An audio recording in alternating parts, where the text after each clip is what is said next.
Well, good Thursday morning. You're taking a live look out there on Watson Boulevard. This is Houston County. The time is now 6 a.m. on this Thursday, September the 23rd. Thank you so much for starting your morning with us. I'm Wanye Reese. And I'm Caitlin Heck. And just wait until you walk outside this morning. What a difference from yesterday, Courtney. That's right. Yeah, you probably want to have the jacket. Actually, you definitely want to have the jacket. A very cold morning. Our forecast has flipped upside down, and you can see it's only getting colder as we get closer to sunrise. 54 right now in the city of Warner Robins. Of course, you're looking live on top of Houston Medical Center. Most importantly, that dew point is low. It is so comfortable out there. It's actually feeling like fall just in time for the start of the season. Of course, the first official day of fall was yesterday. 54 again in Warner Robins and in Butler and in Thomaston. We're at 55 in Dublin and in Wrightsville, and we're at 56 if you're waking up with us in Cordele. Take a look at this 24-hour temperature change. Can you say cold front? Yeah, definitely making its presence this morning. We're anywhere between 14 to 18 degrees cooler for the start of the day. Again, dew points are low. We're starting to see some 40s out there for dew points. That is super comfortable, and that will continue to filter into all of central Georgia as we go through the day. That will lead to lots of sunshine. It's going to be a fantastic Thursday, and we'll keep really nice weather for, thankfully, a nice little stretch. I'll take you through it all. That's in a few minutes. New from overnight, one man is dead after a shooting on Woodland Street in Macon. That's around Walnut and Pursley Streets. Someone called in the shooting to the county 911 just before at 12:30 this morning with a report of a man shot. He died at the hospital. The sheriff's office will release the victim's name once they notify family. They're currently looking into what led up to that shooting. We could soon hear the defense's case in Donnie Rowe's murder trial. This comes as prosecutors rested their case yesterday after calling over 20 witnesses. Rowe is one of two prison inmates accused of killing two Georgia corrections officers aboard a prison bus in Putnam County in 2017. One of the witnesses who testified in day 3 of the trial was Patrick Hale. He and his family lived in Rutherford County, Tennessee in 2017. Hale described how Rowe and DeBose came out of the woods near his home. Jurors also listened to his 911 call that led authorities to both men. After prosecutors rested their case, Rowe told the court he will not testify in his own defense. He faces both malice murder and felony murder charges and could face the death penalty if convicted. Right now, the Byron Police Department is mourning the loss of one of their own. A couple of weeks ago, we told you about Supervisor Jason Shaw dealing with COVID-19 complications.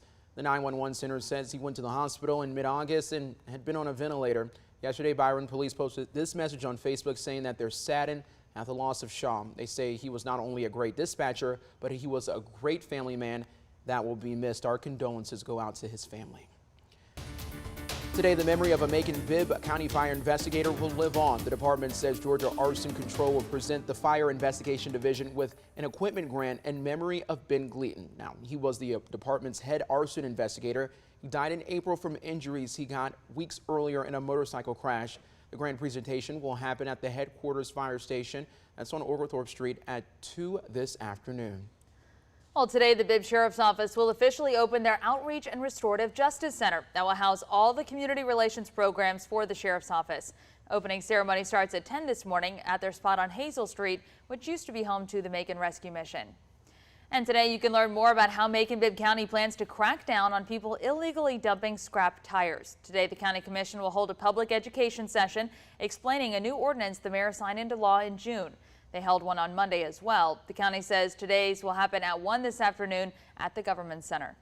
Tonight, you have a chance to hear from this year's 3 candidates for Warner Robins mayor. It's part of a virtual forum the Warner Robins Alumni Chapter of Delta Sigma Theta Sorority Incorporated will host.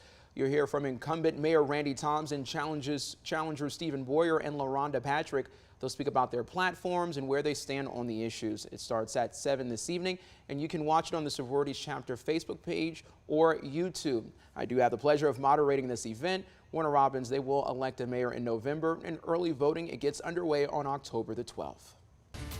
You could soon get to stay at a new boutique hotel crews are building in downtown Macon now. It's been in the works for over 2 years. And we're now learning more details about it as developers and Macon leaders announce the name and some of the specifics. So sitting right at the intersection of First and Cotton Avenue will be an 11-floor hotel with more than 90 rooms. They'll also have a restaurant, a rooftop bar, and a coffee bar that will turn into a wine bar in the evenings. It's called Hotel 45. Each space is named after different aspects of Macon and Central Georgia history. For example, the hotel will include a restaurant called Loom, referencing the Central Georgia region's roots in the textile industry. The president of Visit Macon and developers say the project should be complete and open by early next year.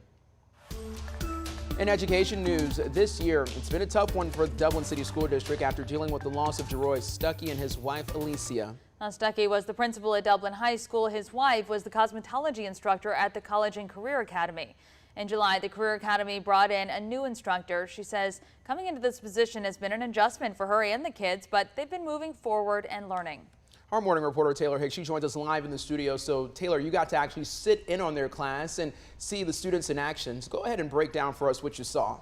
Well, Wanya and Caitlin, it really has been a tough year for the whole entire Dublin community, but they just keep on pushing. Dublin High School's cosmetology classroom looked a lot like an actual salon when I went inside, and inside you could find the students washing, styling, and cutting hair. They even do manicures, and right now they're learning how to do all of that inside of the classroom so that they can one day use these skills in the salon. Shatavia Martin is the new cosmetology instructor, and she has been doing hair since she was 11 years old. She's always dreamed of working in a salon, and she did that for some time, but never did she think that she'd end up teaching others her passion.